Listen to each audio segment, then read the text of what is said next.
প্রিয় শিক্ষার্থীরা, কেমন আছো? ভালো আছি। আপনি কেমন আছেন? আমিও ভালো আছি। শিক্ষার্থীরা, আজকে আমরা পদার্থের গঠন সম্পর্কে জানব। আচ্ছা, তোমরা কি বরফ চিনো? জি। তোমরা কি বলতে পারবে এর বৈশিষ্ট্যগুলো কি কি? আচ্ছা, মিম বলো।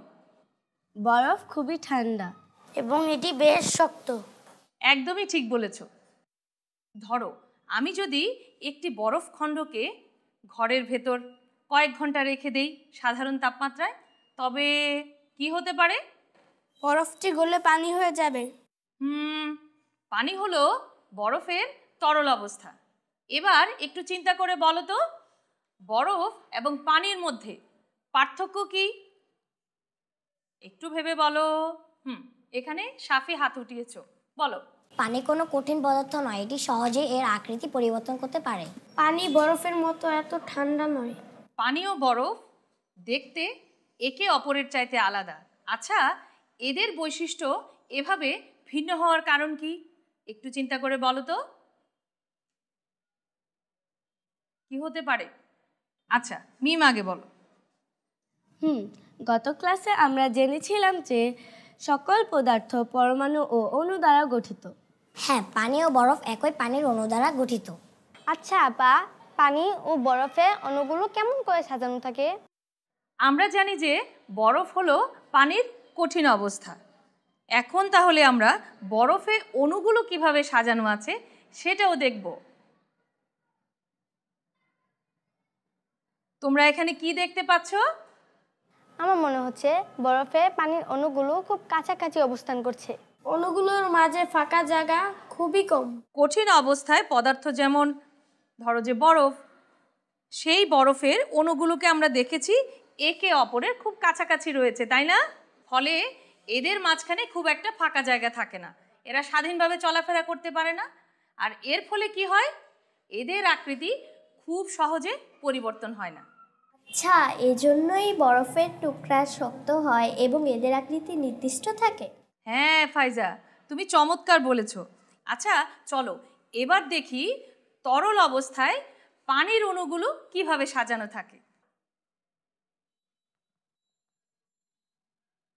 তোমরা দেখতে পাচ্ছ?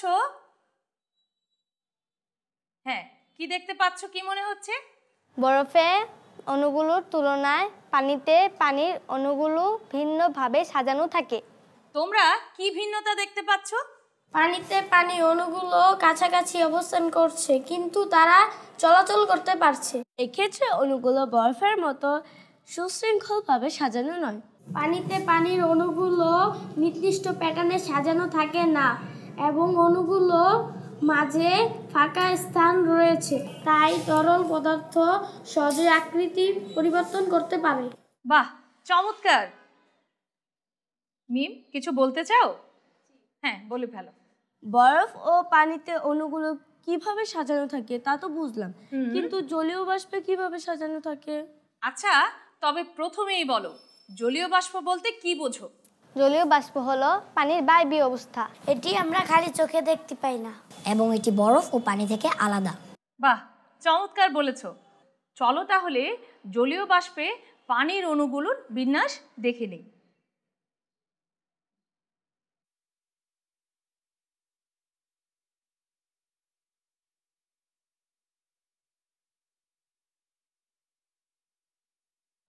শিক্ষার্থীরা, তোমরা কি দেখতে পাচ্ছ?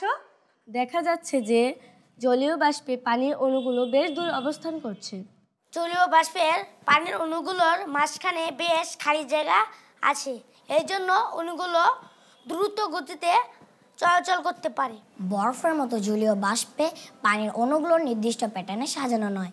বাহ, বায়বীয় পদার্থ যেমন জলীয় বাষ্প, এদের অণুগুলো বেশ দূরে দূরে থাকে, ফলে ওরা স্বাধীনভাবে চলাফেরা করতে পারে। আর এতে বায়বীয় পদার্থের কোনো নির্দিষ্ট আকৃতি থাকে না। গরম ও শীতল করার মাধ্যমে পানি এক অবস্থা থেকে অন্য অবস্থায় পরিবর্তিত হতে পারে। যখন পদার্থের অবস্থা পরিবর্তিত হয় তখন এক এক অবস্থায় অণুগুলো এক এক রকম করে সাজানো থাকে। বাহ, চমৎকার দেখেছো। চলো তাহলে এবার আমরা আজকের পাঠের সার সংক্ষেপটি আবার একটু আলোচনা করে ফেলি। পদার্থ কঠিন, তরল না বায়বীয় হবে সেটা নির্ভর করছে পদার্থের অণুগুলো কিভাবে সাজানো আছে এবং এদের মাঝে বন্ধন কেমন তার উপর। তাহলে এবার বলো তো, কঠিন ও তরল পদার্থের অণুগুলো কিভাবে সাজানো আছে?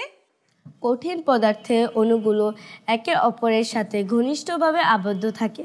অণুগুলো কাছাকাছি থাকে, তাই এদের বন্ধন খুব দৃঢ় হয়। তরল পদার্থের অণুগুলো কাছাকাছি থাকলেও জন্য অল্প কিছু জায়গা থাকে। আচ্ছা, এবার বলো তো, বায়বীয় পদার্থের অণুগুলো কিভাবে সাজানো থাকে? এক্ষেত্রে অণুগুলো একে অপরের কাছ থেকে বেশ দূরে অবস্থান করছে। অণুগুলো এলোমেলোভাবে সাজানো থাকে এবং স্বাধীনভাবে চলাফেরা করতে পারে। আমরা কঠিন, তরল, বায়বীয় এই পদার্থের অণুগুলোর গঠন সম্পর্কে জেনে গেলাম, তাই না? জি। এই গুরুত্বপূর্ণ বিষয়গুলো মনে থাকবে? জি। তোমরা নিজেদের মধ্যে আবার এগুলো নিয়ে পর্যালোচনা করবে। তাহলে সবাই ভালো থেকো, সুস্থ থেকো। তোমাদের সবাইকে অসংখ্য ধন্যবাদ। আপনাকে ধন্যবাদ।